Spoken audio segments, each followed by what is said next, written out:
Hello, ladies and gentlemen. Welcome to BadAzz Fantasy Baseball, and welcome to the third part 3 of a 4-part series of BadAzz sessions. You may have already noticed that we have BadAzz sessions number 3 already posted. In that session, we talked about doing a practical exercise, and that's what we're doing here. So this is BadAzz sessions number 3, practical exercise. So I want everybody to stand up, stretch it out, just like we used to do it. Ready? 1, 2, 3. Stretch that out. Stretch that the fantasy baseball. Get all the muscles you need for that all stretched out and ready, because we're going to do some practical exercising coming up right now.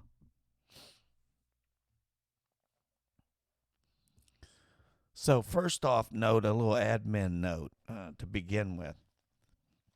This practical exercise is pretty imperative to get the maximum out of it, is to be online and be able to pull up the Yahoo Fantasy Baseball site on the web.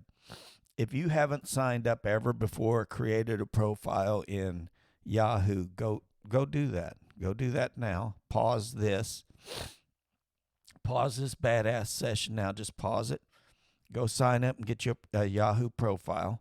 You may never use it for anything else. I know I don't, but just set you up a profile. Once you set up that profile, then go into Yahoo Fantasy Baseball, and you can navigate through using the headers and find it really easily. It's not hard to find. And if you have difficulty finding it, then just press play on the from where you left off with this session, and you can look at the screen that we're on and probably catch up and get right to where we're at. So without further ado, we're going to go into some screen mode, and I'm going to walk through some things because it really serves not very little purpose of me sitting here going, hey, look at me. That's not going to help you for the draft this year, for sure. What will help you is to get around the Yahoo Fantasy Baseball app. And honestly, the ESPN and CBS, they're a lot alike too. So there's so many similarities that it can be also applied to your planning, no matter what platform you use. But I highly, again, suggest that you get on the platform that I primarily use, and most people in fantasy sports, at least to date anyway. All right, so what we want to do is we're not going to rehash stuff that we talked about. We're just going to apply it now. So let's say you're just starting out. You haven't joined the league. You haven't done any mock drafting. You've done nothing. You've never played before, maybe, or very little. Or maybe you played some fantasy football. Some of those, that'll make navigating a lot easier.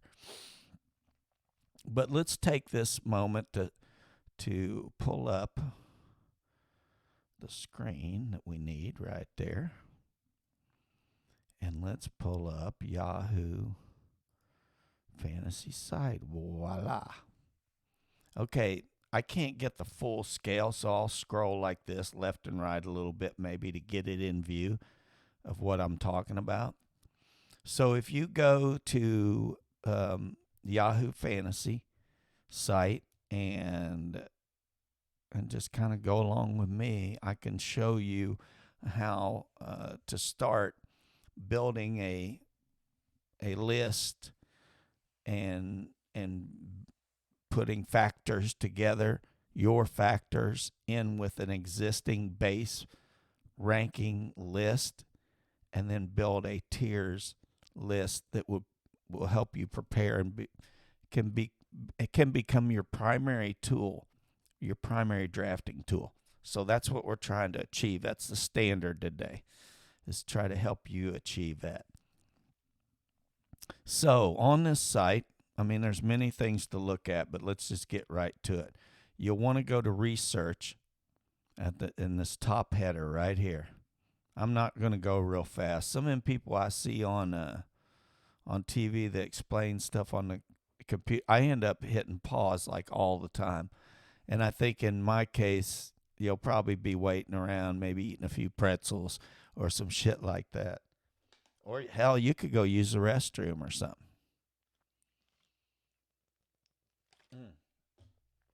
So we'll go to research, go to the bottom. Oops, what the hell happened to that? We'll go to consensus rankings. And here we are, 2023 Fantasy Baseball Rankings, Expert Consensus Rankings. So it's updated as of today that I'm filming this. So it's very up to date.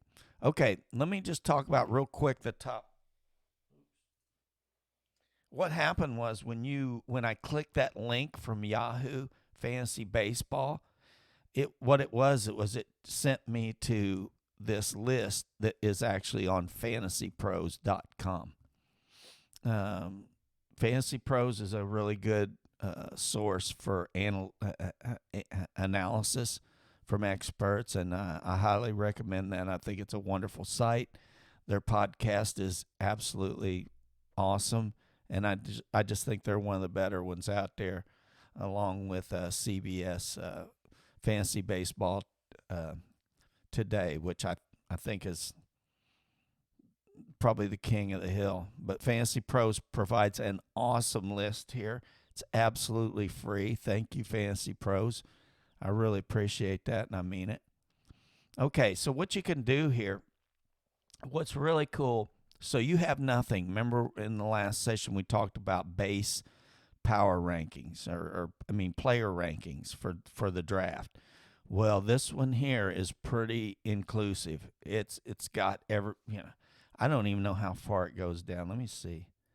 Now I'm curious how many number of players we got on here. Whoa. Let's see. It looks like we have 586 players. Does that mean we call Mr. Irrelevant Jake Berger of the Chicago White Sox a third baseman? Look at this. I just noticed this too, and I'm sorry to take up a second, but I can't help it. Okay, at the bottom of the entire ranking list. And keep in mind, and I don't want to jump ahead, but keep in mind that in a 12-team standard league that we'll be talking about drafting from,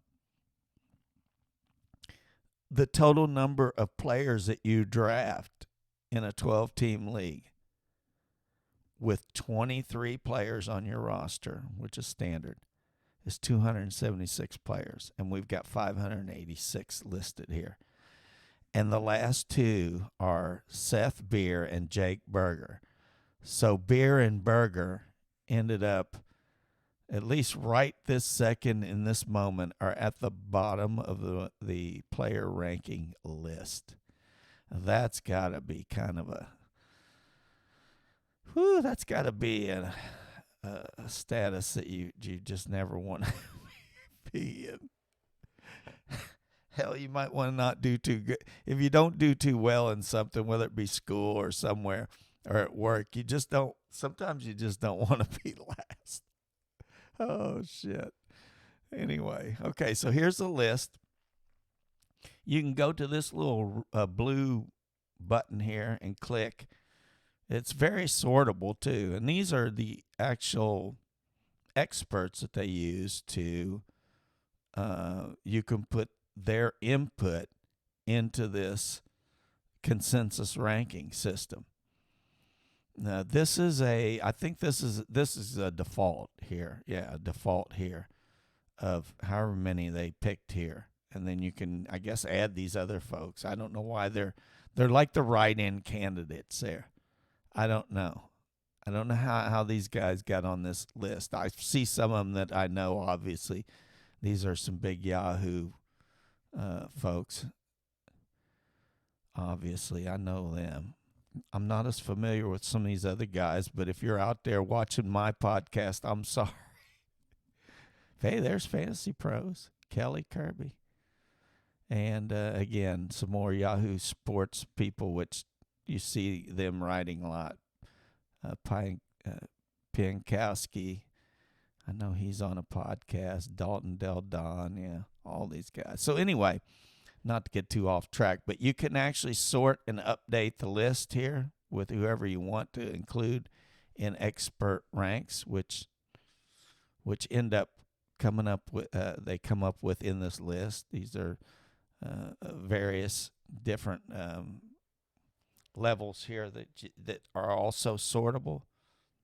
Once you, you can sort it here, but honestly, I think it's, for my taste, once you get however you want to source this, you can source it. I would just do overall, and you have every single player, at least to date, that they have. And here you can even go, like, you can break it down in just Yahoo, ESPN, CBS. But if you really want to do a combined over the whole industry and get a picture of it, it's as good a starting point as any. But I wouldn't think that it would be necessarily a bad strategy if you're on an ESPN platform to click that. So if that's the only exclusive league that you're going to play in, well, I don't see nothing wrong with picking that as well. Or me personally just going with Yahoo alone, but I just go with the combined to start with. It moves anyway. Again, the rankings aren't moving as much as they were. It's very volatile earlier.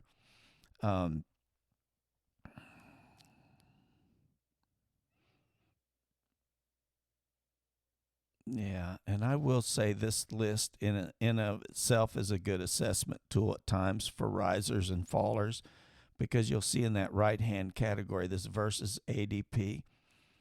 That's basically a combination. What it is comparing the expert ranks, those experts up here that we clicked on earlier, with the average draft position, or ADP, from these three platforms right now, or whenever. It was updated today. So as of whenever they did the counted the statistics, accumulated the statistics from those three platforms, they develop an average draft position. And so they show in this right-hand corner whether players are being drafted above or below what these experts consider their value. So you could look at that and find some movers, whether it's up or down. So in this instance, I'll just give you an example, and this can be a good tool to look at sometimes. Marcus Simeon, although 11 isn't drastic. I mean, early on in this list, I was seeing 200, 300, 150 position moves. And where's old Marcus at? Well, let's go to Alek Manoah, and it's the same theory. It says minus 13. And basically what that's saying is Alek Manoah right now in those three platforms is being drafted on average at 49. Pick 49. The expert overall combined rank with those experts is 62. So they're saying that what this tells you is that he's being drafted well ahead or earlier than what these experts say his value is. So he could be going be overvalued in the draft, or it could be looked at as there's a trend, and look at those people as a trend that the average draft position is moving like that because he's moving up, for some other reason. But it does cue you in when you see big numbers, Dalton Varsho, and you see those minus numbers. That deviation means that they're being drafted way ahead of whatever the expert rankings sit. And on the other hand, a way to look at potentially undervalued players is to see these plus numbers, and they're big. When you see like plus 17, that means that those three platforms on average are drafting, for instance, Tim Anderson at 91, and the expert consensus ranks put him at 74. So you could look at that as, hey, why is he not being, is there value there? Of course, he's coming back off an injury, but still, that's other discussion at another time. But you can see how this list can be used for a lot of ways. But for the purposes today of our practical exercise, we're trying to build a tiers list. And to do that, as we discussed in the last session, is we've got to have a base ranking. Okay, so we're going to take this just as it is right here. And we're going to go to options up here to the right of where we picked our experts or just left it default. And here it says download CSV. And that's what I'm going to do. You can do a printer-friendly version if you prefer. If you want to print it out and you have a printer handy and stuff, you certainly could. You could do that right here. But we're going to do this, download CSV. So you can click on that. You can pause it if you're not ready to do this stuff, but I'm going to walk you through it. Or you can go ahead if you've already done this or you know about this. So what I'm going to do here is, down here is where the file is. We're going to open it. And that's what, whoa. Okay. Now, you're going to have to bear with me just a second while I get this in view so I can show it to you. So just bear with me here. Well, if I can do that. Yeah. Hey. No, I didn't want to do that. I'm sorry. Okay, just bear with me. Take a break, grab a pretzel or something. A beer. Whatever your favorite beverage might be today. So, screen view.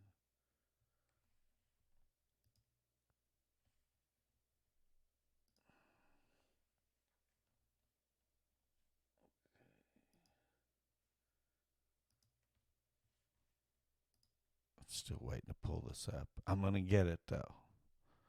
Let's see, where is that? As soon as I find it here. There we go. Beautiful. Beautiful. Okay. Whoa. That is crazy big.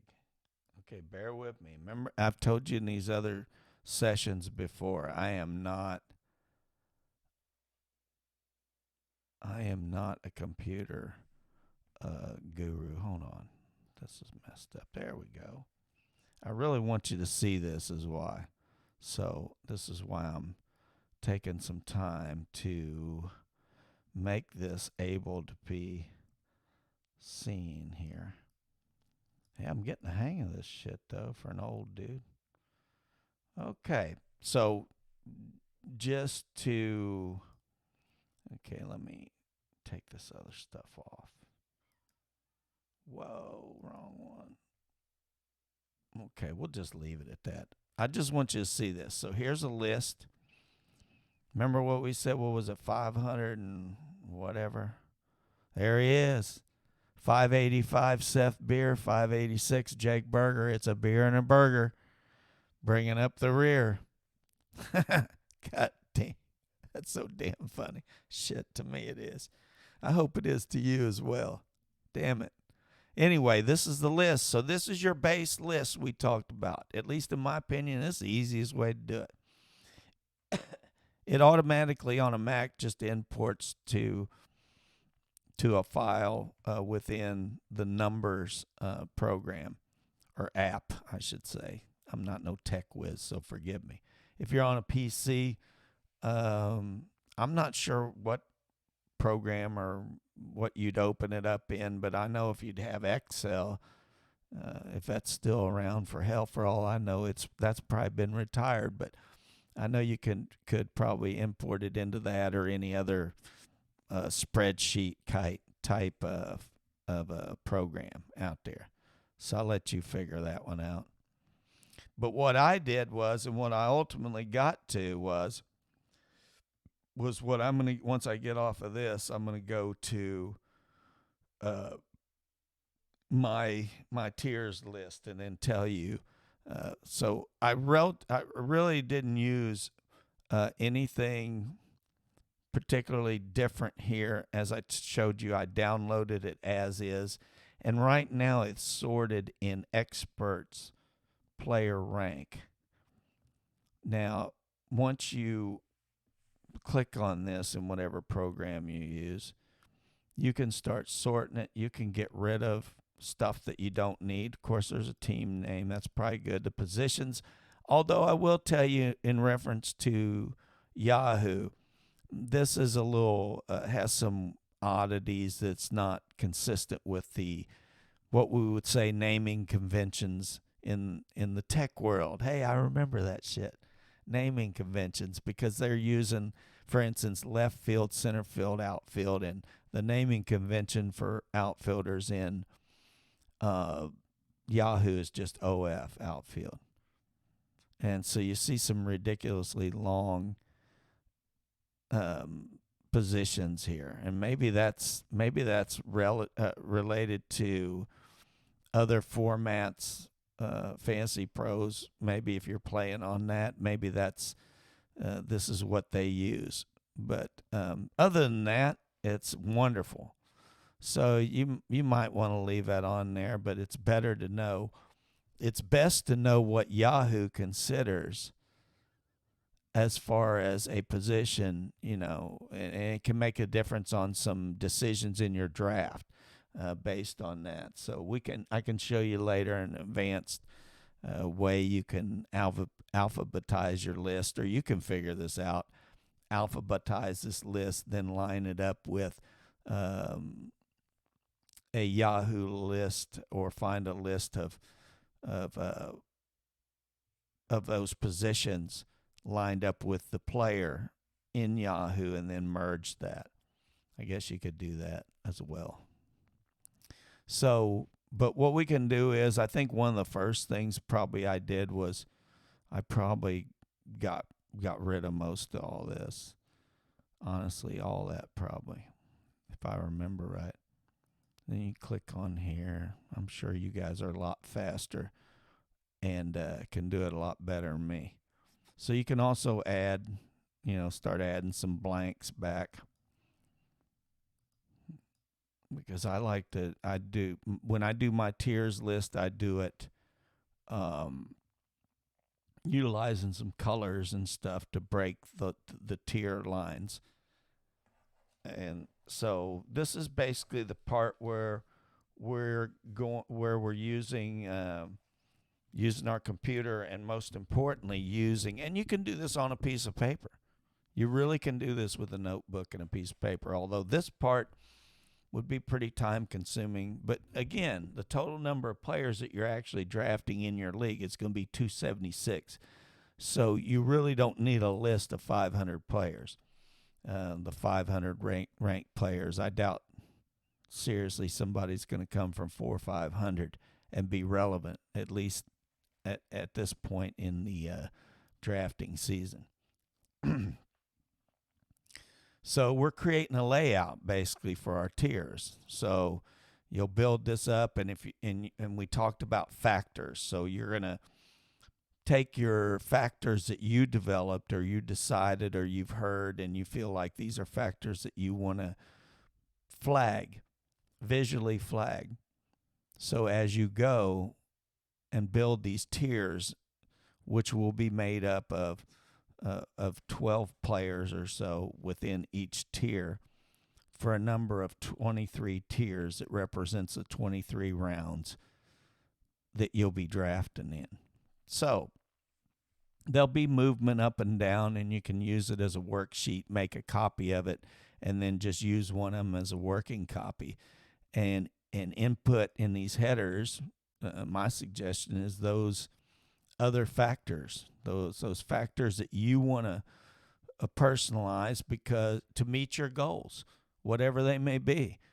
I mean, I'm going to give you some ideas, but you can probably come up with some on your own or some different ones, or exclude some that you don't feel is important to you. Because the whole reason why I do this is my goal is to end up as much as possible with a team of 23 players that I wanted going into the draft. You don't get everything you want, and I'm sure your parents told you that to Christmas time.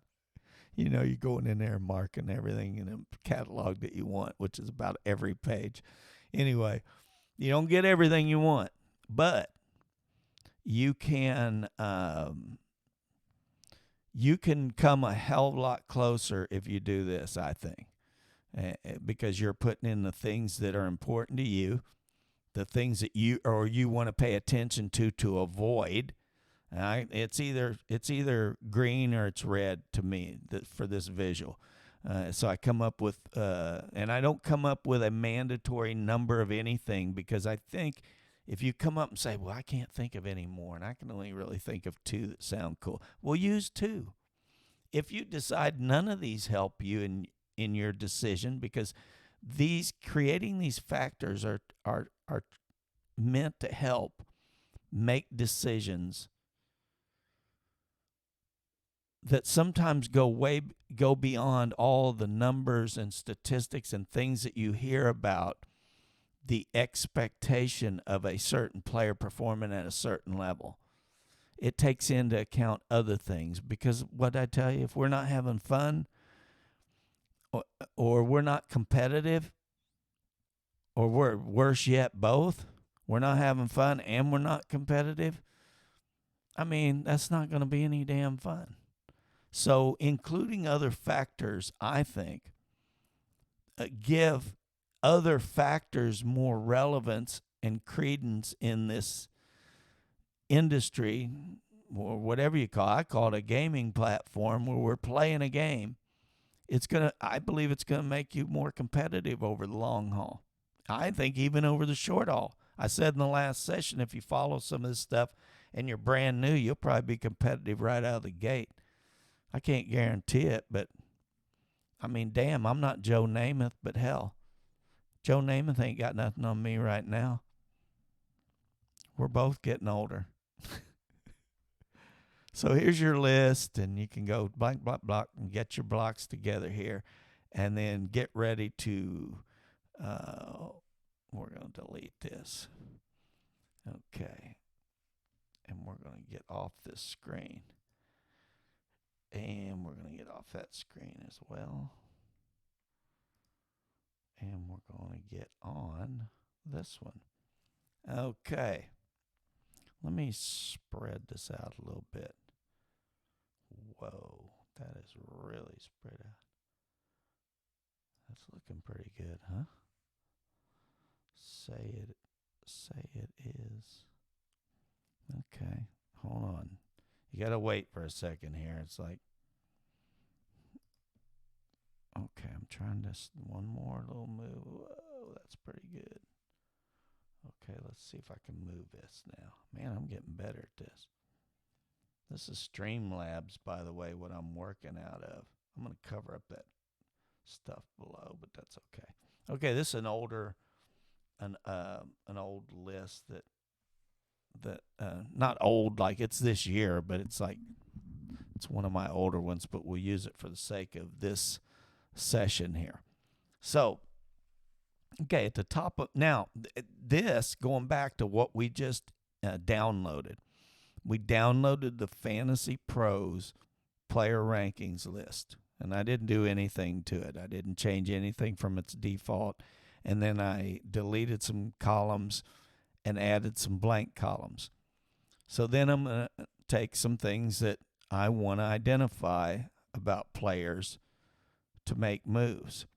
But before I do that, I'm going to break my list down, or I'm going to build my headers here. These are already came in on that download. The position, team, player, and well, it says rank, but I don't use that for that. Actually, that should be like tier. Let's go ahead and change that. It makes no sense. This is bothering me. Is it bothering you? Tier. That makes a hell of a lot more sense. Okay, and these are the things that I added. This came from me and me alone. So this puts your personal mark on your draft, your war board, your draft strategy to meet your goals, however many there are. You may come up with more than I do. And I come up with some and add some as the draft season goes on. You know, you have to be flexible, kind of like Gumby. Remember Eddie Murphy on Saturday Night Live? For some of you older folks would say, "I'm Gumby, damn it." And that shit was funny. It really was. But, you know, if you're younger, you're thinking, "Oh, shit, that wasn't funny." Rick and Morty's funny. Yeah, I have a son that loves that shit. Okay, so this thing, we broke it down in 23 tiers. And I just highlighted that a row in there to make a break where it's easy to see, because when I go to draft day, this is going to be my war board. This is going to be my draft board. So, an example in this format is what I'm going to use. This is what I'll use. And this goes down to, this got a lot of players on it. For some reason, it's got like 900. I don't know. But I downloaded it from the same exact place in the same exact way. So I don't know if they just ran some of them, took some of them off the list because they're in the minor league something. I don't know why that is. But anyway, remember old Beer and Burger holding up the rear.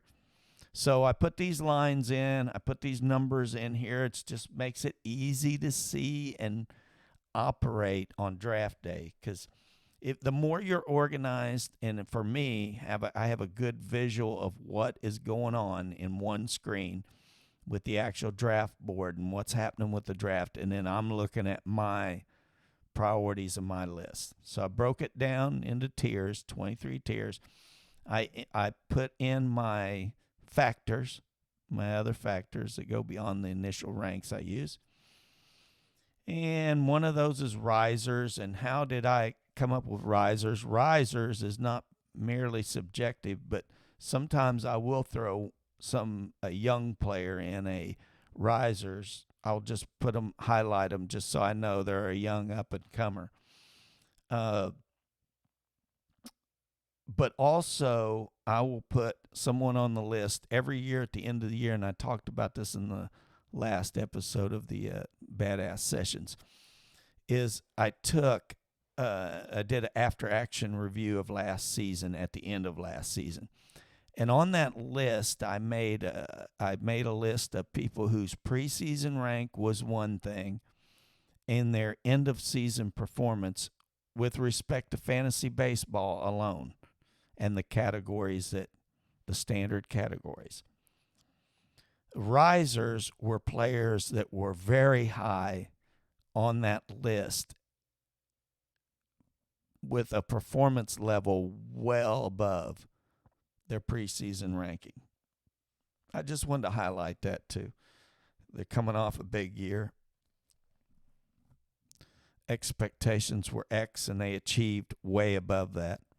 Or they're a young player that I believe is on the up and come. So that's how they get highlighted green there. So that's a positive. And I use green, positive, and then I have some categories indicated by red, and those are obviously some negative flags I want to be aware of on draft day. The next category is another green category, and it's power and speed. I could interject in this column alone specific statistical criteria, maybe from a year past, the last 2, last 3, I don't know, last 30 days last season, and say make up an algorithm that, and again, I'm no expert at doing this, but common sense would tell me that I would take the statistics that show power as it relates to fantasy baseball. And there's a gazillion things you could include in this.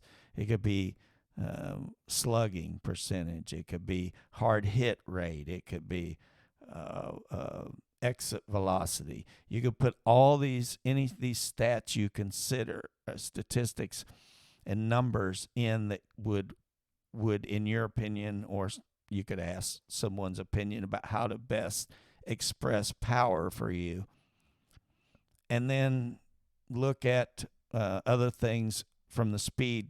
You can do it as simple as, well, how many stolen bases did they have last year? How many have they had over the last 3 years? That's a quick and easy one to do. You could also include in the speed actually pulling data on the base speed, your run speed from base to base.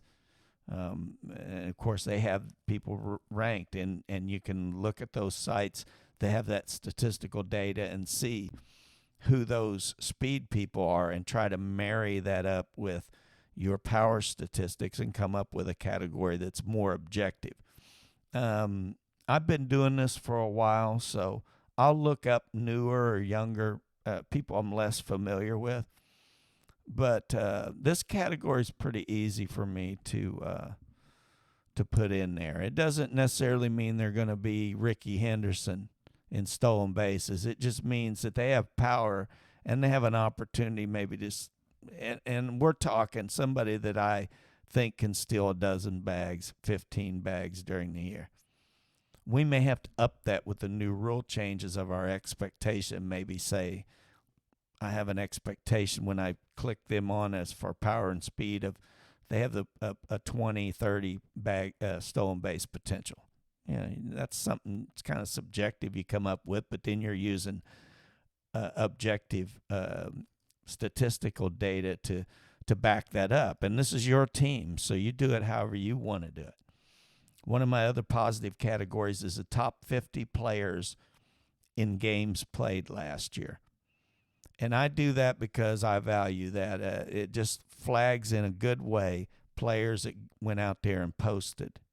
They were the top 50 players in the major leagues in games played.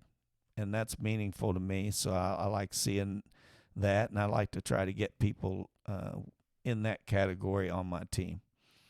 Another positive here, the contract year, the old contract year, which is talked about and debated for years in fantasy baseball, and I do tag people, and this is kind of a living, breathing category that changes as opposed to the power, speed, and the games played, because contract year, people can sign contracts now that are getting ready to enter contract year, and then I take that off.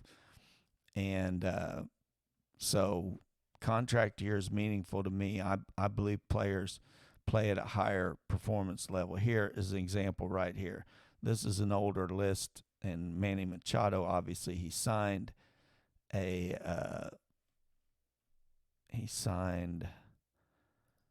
well, it ain't going to let me do that. Okay, I'll come back to that. But anyway, I would take that green off because he just signed a big long-term contract. I believe it was 11 years, 300-something million, a lot. So anyway, so these are positives. Also, team. I think team is a big one to me for a couple reasons. And let me explain. I think I explained it in the session before, but it's important to me to have fun and really enjoy this, because like I told you in the previous session, I enjoy watching baseball as well as playing fantasy baseball. And it's in my personal opinion that listening to a lot of podcasts and being out there in this podcast world of listening to all the various folks who publish videos and audio tracks, it's just there's a lot of focus on statistical data. And I do believe it has a absolute value. It has absolute place. And if you love that minutia, to like to get into those WOBAs and those XFIPs and all those really deep numbers, fine, go run with that. My objective and my playing style is I like to listen to the folks who know that analytical data, because I don't go that deep. I will go a little bit into the water, about knee deep. But I mean, these guys just go all the way in, head and all, and provide a lot of depth, but in a condensed form that you can use and apply to putting in a list like this. I mean, the same exact way. But when you're doing team, for me, the category of team that is important is there are certain teams that I consider, especially let's talk about with hitters, that are up on a better roster than others. And I tend to like having hitters, not in all cases, but predominantly hitters in fantasy baseball that are in good lineups, really solid lineups that are going to score a lot, going to have a lot of people on base, and are going to have a lot of power and speed. And so I like teams like that. And then there's teams I just like that are very good teams that I like to tag and just remind myself, if I need that reminder, that, hey, that could be the tipping point. Hey, they're on a really good team. Something that it's not a part of my list here, but it's always in the back of my mind, and I wanted to throw that out to you as well. Depending on where you live, it might be an important factor of saying, hey, I may want to make a list of teams and just color code them when they're on the East Coast, because I live on the West Coast. I don't live on the West Coast, but I'm saying, for example, because if I'm out on the West Coast playing fantasy baseball, and I'm not saying don't pick any players, but if you're picking a bunch of players out on the East Coast, well, you're going to have to be ready to watch some games, early in the afternoon when you're still at work. So if you really enjoy watching fantasy baseball, if you like watching baseball, and you're like me and you like to play fantasy baseball, or you're learning to play fantasy baseball, and you want to incorporate the joy of watching or attending a game and the aspect of fantasy baseball, I think that's a beautiful merge of interest. And that's something that drives me and why I'm here today talking to y'all. So on this list, you'll also see, so these are good teams, or teams that I just subjectively say I want players from that team. And they're good teams. Wouldn't mark it if it was a dud. So the next category is a positive, and that's lefties. And I just wanted to be aware of lefties in my tiers list because of the rule changes eliminating the shift. I believe that's going to, for many of the left-handed batters in the major leagues, is going to result, I believe, in overall performance levels increasing. It's not a guarantee, but I think there's a lot of players that are going to benefit greatly from the shift going away, and that's some of it's common sense. But I wanted to highlight that so I know. Now I got some red flags here, and I'll just go kind of quickly through those. This is injury, and we talked about injury history before. So this could be injury history flag, or I'd mark it if I just got an injury report from spring training. Now, I don't know, this is, again, behind, but I know there was a report that Jose Ramirez sat out a game. I don't even mind if it's, I don't even care if it's a minor injury. I'll flag it because it'll also let me follow up to see what that player's status is. So I like to flag any kind of injury. And I do this before spring training, and I do it solely on history. I don't have to mark Byron Buxton, because I know, and everybody that plays fantasy baseball knows he's injury prone. But I like to have a list of people and flag that, so I know who those folks are. I have another category, which is new contract. Now, this is not as true necessarily, but in all cases, none of these factors, honestly, in all cases, are anything definitive. They're just some factors that I feel are going to be impactful somewhat on players' performances. New contracts are people who just sign new contracts.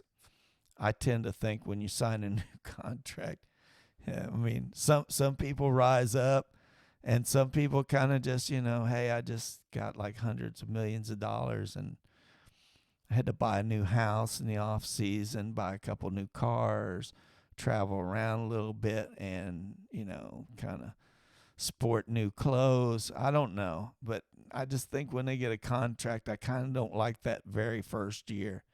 So I want to flag players like that. And I especially when I get 2 red flags here with the next column, which is a new team. New team, new contract. I just think there's a lot of things with their own life of moving to a new place. And I know they make millions of dollars, like I said in the previous session, but hey, they're still moving. There's still effects of all that stuff, and learning a new area and learning a new routine, or placing your baseball routine within this new environment.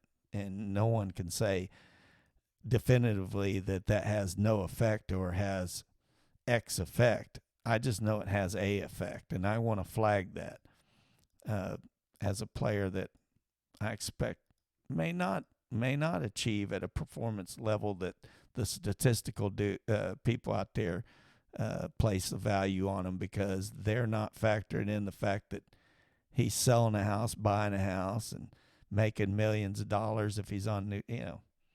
I just like to flag that. I flagged this year for the first time games played less than 122. That's 3/4 of the season. I just arbitrarily picked it that I thought, hey, I want to flag people that didn't play, at least. And many of the reasons for that, people who will make that list or be on that list, it's oftentimes injury related, but still I want to flag that. No.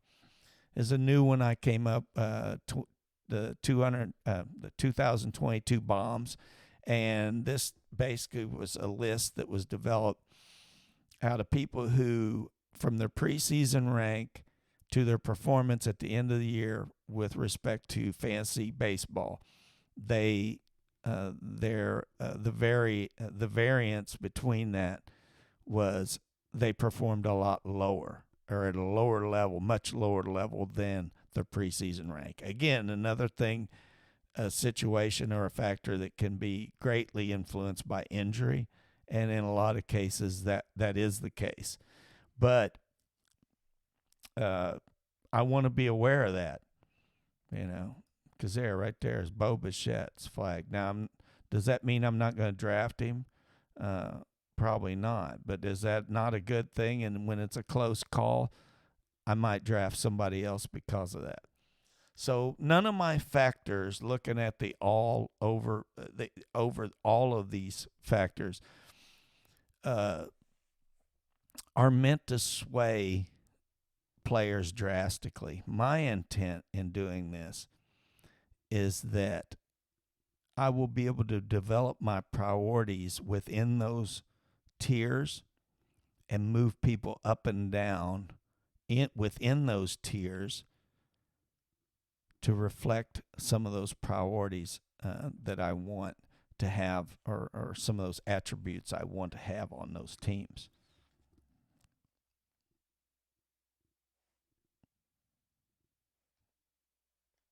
Okay, so further down looking at this list, so you'll see greens, reds, and all that. It's just a colorful damn page, isn't it?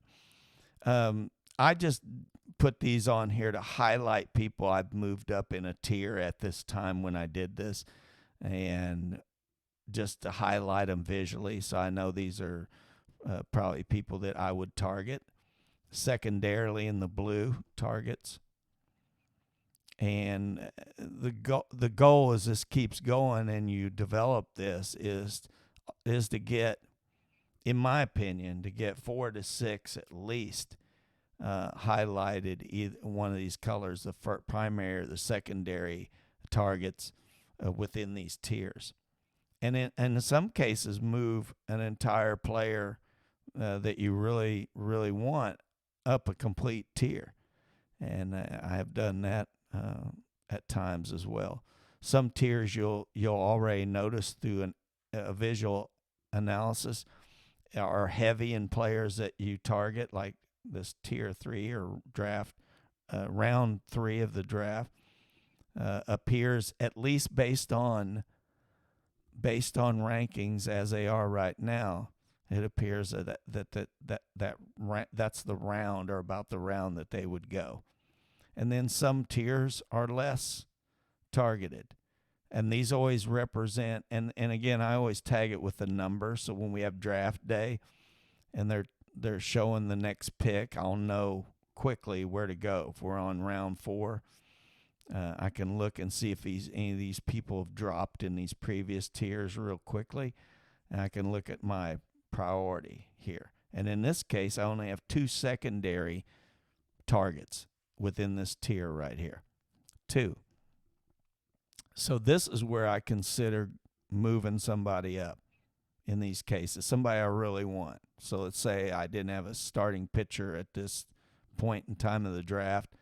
I may very well pull somebody like Luis Castillo up here, draft him round 4, and have my number 1 starter. Alek Manoah's down here. It could be in the same situation. And another good example is a reliever. If you want a top flight reliever, they may be going in round 3 right now. But if you really, really want one of those, you might have to move up a tier to round 2. So anyway, that's what I use. To me, it's very helpful, and I go into my drafts, I feel very prepared. And after doing a bunch of mock drafting and practicing it from various draft positions, it helps me formulate and finalize, at least for the next upcoming draft, because then I'm still working on it until I do my last draft. You have a really good list to go in there with confidence, be organized, and then really come out with results that are very close to the ones you expect. So another thing that I highlight here, and I know this is out of date here. Let's say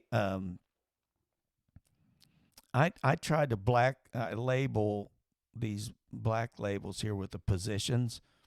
I use these as markers, and of course these are different now, but to say by position, this is the last or the lowest ranked person that I'd really like to target. I'd really like to have that person as my second baseman, meaning I would go all the way down to whatever, and I'd like that player or a player higher ranked than that. But I'm trying to look at the bottom as far as a plan. Doesn't mean it's going to work like that, but it gives me a flag. If I look down here and I start seeing, if I see gray, and this is not up to date, so I'm starting to see, like here, this is my primary targets in the yellow or gold, and then the blue is secondary targets. You get down here and you see this gray. That's just like a warning flag that I've got to position a bottom position, or the next tier down is the last player that I wanted to be able to draft in a particular position. So meaning if I haven't taken one yet, and Corey Seager is available in 5, so to speak, round 5, then I might consider taking him there. But knowing that if this person, for example, O'Neill Cruz, was still on the board, that I've got 2 people going into round 5 that I'm hoping to get. And of course, I have these secondary players, but I'm looking at shortstop in particular, that would be the last player in a perfect world that I would like to have on my position and highly target that, or target one that's in the gray before that.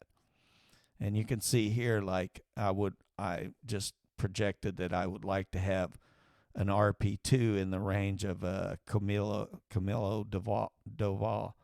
And so if I haven't even drafted in this scenario a relief pitcher yet, then, or it would tell me early on that, hey, that's coming up around round 6, 7, 8, somewhere around there. I'm gonna be looking for my second relief pitcher, but yet I haven't even drafted the first one. So you can analyze it and say, well, where would I pick one if I really wanted to load up on somewhere in that area prior to where I feel like my bottom line for my relief pitcher number 2 is in round 7.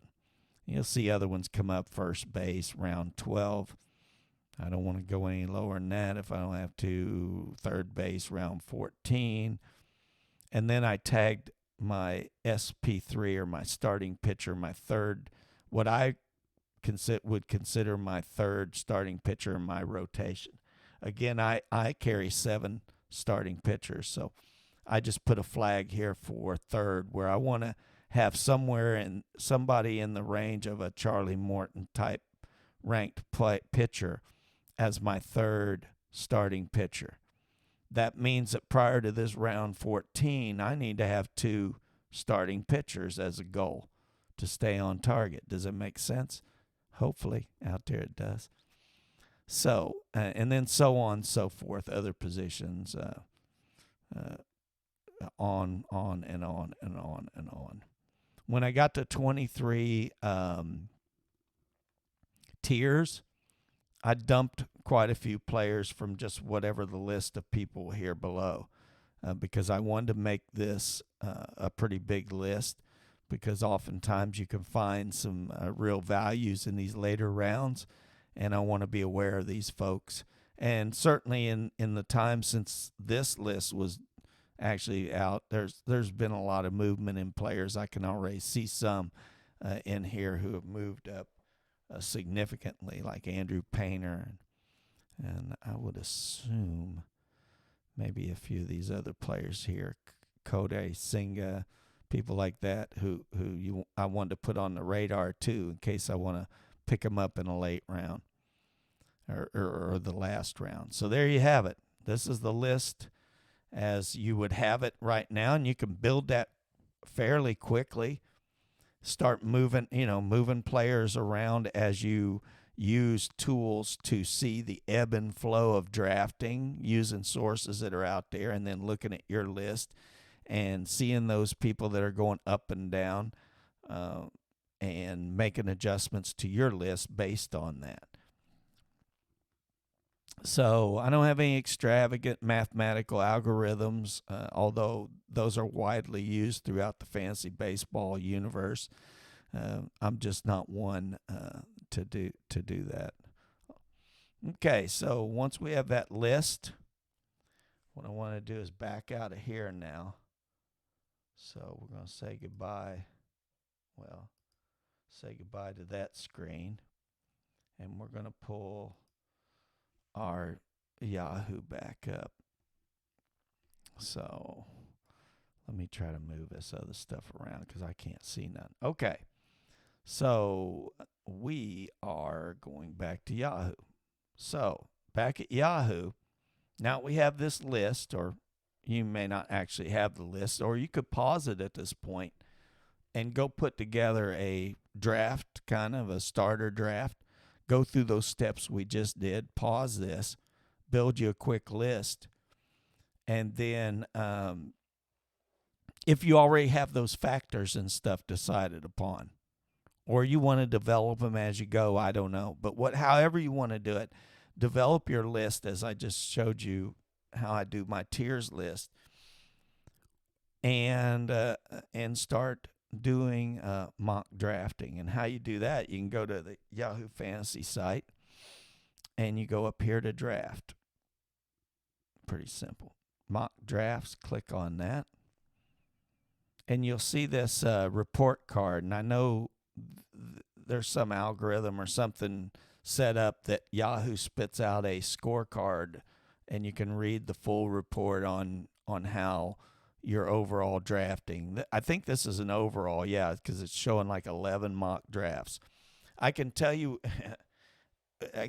why that's a 79 is, like I said in the previous session, is you can go into those mock drafts and get through part of it, and maybe people are dropping out in what they call auto drafting, going into auto draft mode. Or there's not very many people in the draft to begin with, the mock draft. Well, sometimes I'll just put it on auto draft after the first 6, 8 rounds, 7, 8 rounds, and then I will just auto draft and back out of it and go do something else. So, but if you want to attack each and every draft and utilize the scoring system as it's set up in Yahoo, well, you can do that.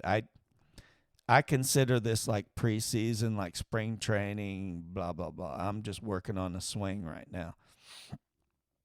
But I will encourage you on this note to not, at some point, you need to mock draft through the entire process and get to the point where each time you have available time to sit down with your phone, with your iPad, or at your computer and sit down and go through the entire 23 rounds, because you have to exercise those bottom rounds as well as the top. It's kind of like lifting weights, working out. They used to say, don't neglect your legs. So don't neglect the lower tiers, the lower ranks, because you need to exercise them as well and get ready.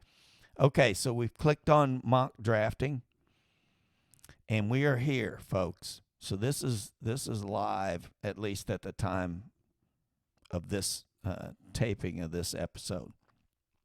So when you go into this mock draft room, you'll see you can join the next available draft. Click on that, and that'll just put you in whatever the next one is. I don't recommend that. So, because we're going on the basis of a 12-team league, standard format, and a head-to-head game in the league, then that's what we want to draft in. That's what room we want to enter. So you'll see down here. Now, if you can't get into a room head-to-head and they're not filling up, as this is obviously showing here, these roto ones are filling up, but no, there's head-to-head. But I'd suggest that you join one that shows in this game type, where it's roto or rotisserie. If you're going to play in a rotisserie league, well, then you need to practice within that, because why it's different is some of the rankings are a little bit weighted different, just slightly, not in all cases, because of the head-to-head versus roto scoring makes some players a little bit more valuable, maybe a little less valuable. So, but for the sake of this practical exercise, you want to select a head-to-head and jump into a 12-team league. So you see these teams, these ones that are 12-team. And it'll tell you how many minutes before your draft you'll go into the draft room. And this is your chance for the first time, once you get to mock drafting, to get in there and visually see the format and the layout of the Yahoo draft screens and views. That's really important if you've never played fantasy baseball on Yahoo platform. for that matter, any platform that you're new to, I highly encourage you to do mock drafting on that platform so you can see that what's that draft room look like, how to navigate within that. So so you'll want to click on one of these teams. And before we do that, I did want to talk about the roster construction. And let me back out of here for a minute. Let me see here. Okay, let's go to overview real quick. Hope you can y'all see. Oops, backed out too far. Went too far. So we'll go back to fantasy baseball. Okay. So we'll go to, we're going to click on the league that I've created this year, and this is our BadAzz Fantasy Baseball Podcast League. It's a 12-team standard league, just like we're talking about developing here. And if you want to join this league, we're going to draft on Sunday, March 26th at 7 p.m. Central Time. So if you want to join the podcast league, go to our website at www.badazzsports.com. Remember, BadAzz is spelled with two Z's instead of two S's. So go to our website. There's a link there to get to our league link, and that's how you'll move forward to join the league this year. And I highly encourage you to do it and to come on the live podcast, the live stream, and discuss moves throughout the season. And we can discuss a whole host of things about in-season play. So, to show you roster construction of any league that you are a part of, you want to go to that league, click on that specific league, and let's see, our league overview. It's because it's just started. You'll want to go to, hold on here, settings, league settings. And you can do this with any league that you join. And when you go into scoring and settings, you can read any of this, and this is the scoring and settings for this specific league, the league that I set up. And it's standard scoring. I did nothing to this, no edits. So when you look at that and you go into BadAzz Fantasy Baseball and you join the league, you can go into this league settings and look at this and see that max teams 12. Your live draft pick time is 1 minute for each pick. That's important to know. You can add the draft time and date to your calendar automatically. And there's like a host of information. But for this sake of this practical exercise, I wanted to go down here and show you the roster positions. And this is where you'll find it within that page on any of the leagues. You'll see that it's a one catcher league, and there's some leagues that are two.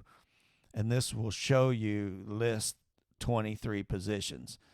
You're excluding these ILs because we're talking about for drafting from this bench position. BN is bench, P is pitcher, generic, relief pitcher, or starting pitcher.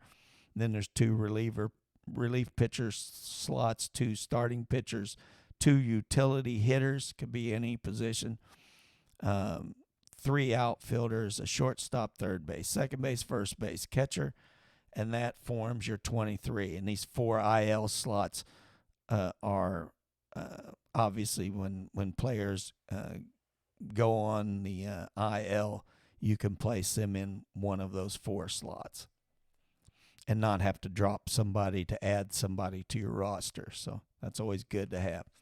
You can also glance at the batter and pitcher categories.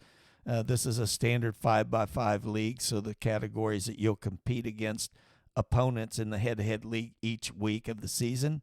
And the competition will go for 1 week. You'll play one team for 1 week from Monday through Sunday of each week. And the only time that changes is at the beginning of the year. Um, sometimes. And I can't remember if this year we're having a longer week to start the year. I don't think so. But if we do, actually, I take that back. We do have a long week because the opening day is on a Thursday. So we'll have a long week, longer than a 7-day competition week. At the start of the year, at All-Star, on the front and back of All-Star week, and that's in July. I think it's July 11th in Seattle. And then the end of the season. So other than that, most of those 25, 26 weeks of gameplay, actually in this league, you can see here that the playoffs of the 12 teams, 6 teams will make the playoffs, and playoffs will begin on weeks 23, 4, and 5. So, and the season ends, the fantasy baseball season ends on October 1st. So you'll be quite aware. So we basically got a 22-week regular season and then the playoffs ahead of us. And again, here's the categories, standard categories for both pitchers and batters. Okay, moving right along. Okay, let's go back to mock drafting. So mock drafts, we're back in the queue. I'm going to show you what this looks like. So let's see, we got some coming up in 5 minutes. That's going to be a minute, but let's go ahead and jump in the middle of this one right here. Touch them all. So 5 minutes. So we clicked on that to join at the 6th position, drafting position. Now, if you're in any standard Yahoo league, and I'm assuming in CBS and ESPN it's the same, is if you, this is the only time you'll get to select your draft position arbitrarily. You could pick it in these, and you can move it around. Like, okay, I decide I want to go 4. But you want to have a purpose. What I do when I go into these mock drafts is, again, and I'll tell you what I said in the previous session, is I don't typically want to get into one of these drafts, and this has got 4 minutes to go, with a bunch of robots. And if these don't get filled, these will be filled by bots. So I like to have at least half be real human beings, and I like to draft around them. So I might even move in between these two guys just so I have real human decisions, because otherwise what these robots do is they just take the next person on the draft rankings.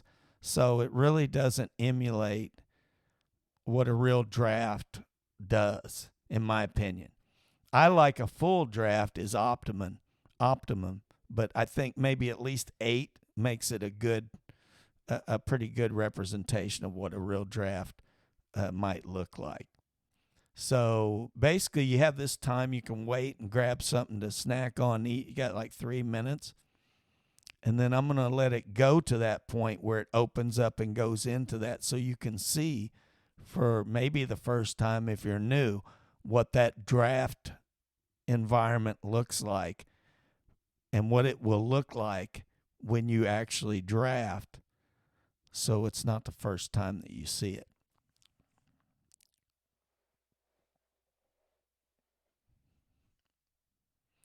So I also have over here my tiers list. I'm not going to actually draft. I'm going to go into auto draft mode shortly into that. While we're waiting on that, I wanted to talk about roster construction considerations. When I go into a draft year and I'm looking at roster, I've gotten to the point where I'm pretty set on how I do it. I have just kind of one variable. So you have a number of bench positions, and you can divvy those bench positions up between batters and pitchers. You can have them all batters, all pitchers, or any combination there. Personally, over my playing time, I like to target a league, or my team roster is made up of filling all those labeled positions because you have to. You have to fill those. And I like to carry in the batter portion uh, 3 batters on the bench. That's what I typically like to strive for. 3 bench players on my batter half of my roster. On my pitching side, it has to do with relief pitchers. I typically always go into a season carrying 7 starting pitchers. And trust me, half or more than half of those will not be on the team at the end of the year. And I say that because it's just the way baseball transpires over the year. So you don't want to sweat it. You're not going to lose your league from the draft unless you blow that top half. And that's the ones you want to get right for sure, or at least be close. None of us are Nostradamus, though. So, but my decision points are between the number of relief pitchers I carry. My goal is to carry 3, which means I have to place a little bit of higher value, in my opinion, early in the draft to get a couple really good relief pitchers so that I can compete in saves and with 3 relief pitchers. If I have a weak draft with relief pitchers early on, I may have to carry 4, and that would lower. And sometimes I'll do that throughout the. Hold on here. This just came to the view here. I'm trying to see what the heck, why it's frozen up. Hold on here. Just a second. Okay. So what we'll do is we'll turn that off. Okay, and we need to link this up here with the right page. Let me see, did that work? Did it work? We don't know.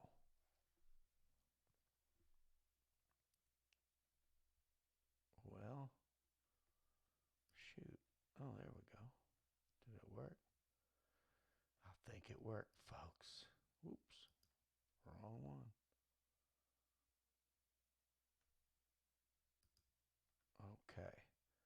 There we go. I think we have it. Is it moving? Yeah, it's moving. Hallelujah. Hell yeah. Okay, we don't want this. We want to. Oh, man. Okay. I was going to show you. Oops. I just backed out of that. Now it just loaded again. Okay, what is... Oh, okay. Here's our... Okay, it just looked funny because I'm in a smaller window. But here I'm just going to show you why you have a chance, a free shot to look at what it looks like. And you can see over on the left-hand side, it'll tell you the draft order, what round, the timer for your draft. And when you go on the clock, this will turn red, or I think, and then it'll show this number here, your draft time, which in our league would be 1 minute. You'd have to draft a player. And then as you draft and select players, they'll show up here on your My Team, 0 of 23, because you're going to draft 23 players. And as you start, I like using the star right here because this will put them in the queue. So I'll start going down my list of priorities, and I'll start clicking on these guys that are my priority draft as I go, and I can just start clicking these. And the benefit to highlighting these people is they put them in a queue. And then you can also move them based on your tiers. You can move them up more than where they're listed here rank-wise. You can change this list right here. It basically shows, puts them in a positional rank. I mean, not a. It shows positional rank or overall rank, but so I like it to be showing in that order. So if I did, I'd want to click on that and see what order we have right here. And this is their rank order. There's ADP, or average draft position of diamond level players, which I'm a diamond level player, by the way. Humble brag. So here was my draft, and if I was drafting for real, and I'd have somebody in the quay, and I might pick, whoever I might pick at that moment, I'll move them up in the quay. And then if I run out of time, it's going to still pick this player that I've highlighted if I don't get to, because I'd have to expand this window to show you where the button is to draft. But it drafted Freddie Freeman because I moved him up on my quay. So you can go down here and mark players, again, various players, and it adds them to your quay as I'm clicking these guys. And then you can adjust these based on your tiers. So you're moving people up to where you want them. And if they get drafted, then they'll fall off your quay here. And that's a good thing, a good one as well. You can also go into different views. And I'm going to have to expand this to see something here. Okay. Let's see here. I'm trying to find the other view. Okay, you'll probably see me scroll through a bunch of numbers and names. I have another draft pick to make. So I'm going to put him up there and draft him just to keep it going. I am trying to, at this point, pull up the other draft view. And I don't know why I don't see it as easily here. Okay. This is perplexing. Let me expand this more and see. Oh, no, I don't.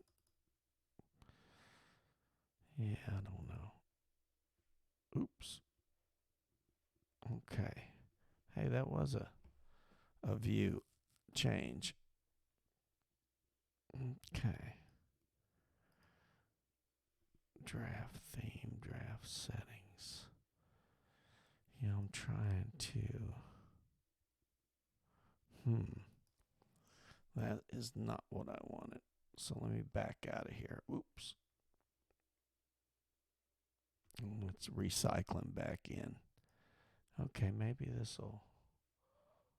Okay, and once you start clicking on too, I will say while we're here, is you're clicking on these people here. If you want to see that view of your favorites, you're tagging these guys really quick, you can go here. No, that's for tag. Okay, that's tagging, but you can go here in the search for, and you can just look at your favorite players. Right here, I should say, right? No, it's not letting me do that here for some reason. Normally, you can go in there and sort this by your watch list, so to speak, or maybe it's just not doing it for some reason in here. And I'm not able to find the other view of the drafts, the draft picks and such. Here's another chance to pick somebody. We'll take him. Okay, so this ought to at least give you a little visual of what it looks like. You have composite ranks here, the draft rank, the diamond players' average draft position, and your positional rank, which is something they added, I think, in the last couple of years. Tell you based within the ranks what by position what number they rank. Like here's Francisco Lindor, and he's ranked as the 8th best shortstop for fantasy baseball. So there you have it. I highly hold on here.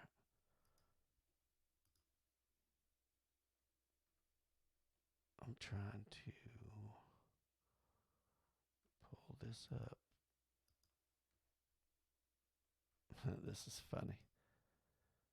Okay, we'll go to a different view here, and we'll be golden. There we are. Hello. Okay, so we've covered pretty much all the things that we talked about, or most of the things we talked about in the BadAzz sessions number 3, where we talked about draft preparation.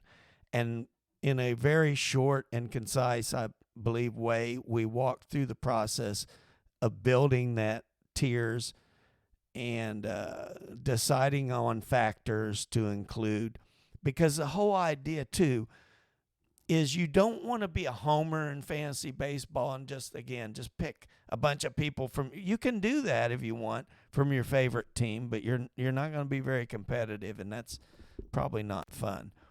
But you want to temper that, but also know there's value in that because you want to have fun. And I like watching baseball, so this is a big point too. I want players that I like on teams that I like predominantly, and they break a lot of ties with other players because I like to watch baseball.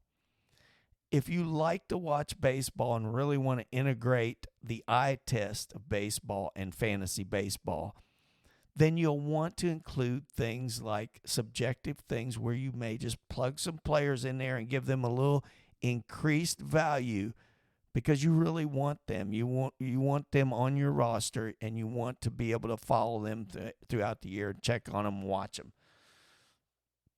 That's the reason. So please use that as one of your factors and have fun with it, and have players on your roster that represent the kind of players that you want. So we have one more BadAzz session coming up, and that'll be on in-season play. And we will get that. I will get that out to you. We'll probably get that published this week sometime. But there's not a huge rush. But we will get that out prior to within the next week, so that you can utilize some of that information and start planning for your in-season play and your competition, and start being accustomed to that. You probably don't want to interfere a lot with this next step, though. First, you want to get a good draft under your belt and then start focusing on in-season play. So the BadAzz session number 4 will come a little bit later, and know that right now, what I would encourage you to do is use these tools. Go back and rewind if you have to. Build your list up. Get into those mock drafts and just keep doing them. Do them whenever you can. Test that. Test what you have as a ranking list with what's actually happening in your draft, where you may have to bump up some players that you want, or maybe you're going to drop players lower based on some circumstance that you're seeing in the draft that a certain player isn't being drafted where they were expected to. And sometimes you just have to do some research if you don't know why, and find out why that's happening. And you can do that through practicing through mock drafting. Okay, so this has been a good long session. I hope you got something out of this. My name's Rudy, and I'm the host of the BadAzz Fantasy Baseball Podcast that live streams every Sunday at 7 p.m. Central Time. Remember, we have our podcast league coming up, the BadAzz Fantasy Baseball Podcast League, 12-team league. Get signed up. Go to the website at www.badazzsports.com. Click on the link for our podcast league and get your BadAzz in that league this year, and let's have some fun. Without further ado, I'm going to end this session and encourage you to join me on a live stream on the next Sunday coming up at 7 p.m.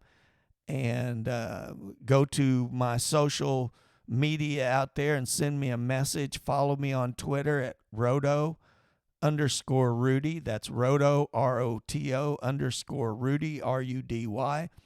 Or on Facebook at BadAzz Fantasy Baseball. Or you can leave comments on YouTube or Spotify and Apple Podcasts where the audio streams are. All right, without further ado, have a badass day. Thanks for joining in, and we look forward to having you join our live stream on Sunday, and look forward to you guys having a badass fantasy baseball season.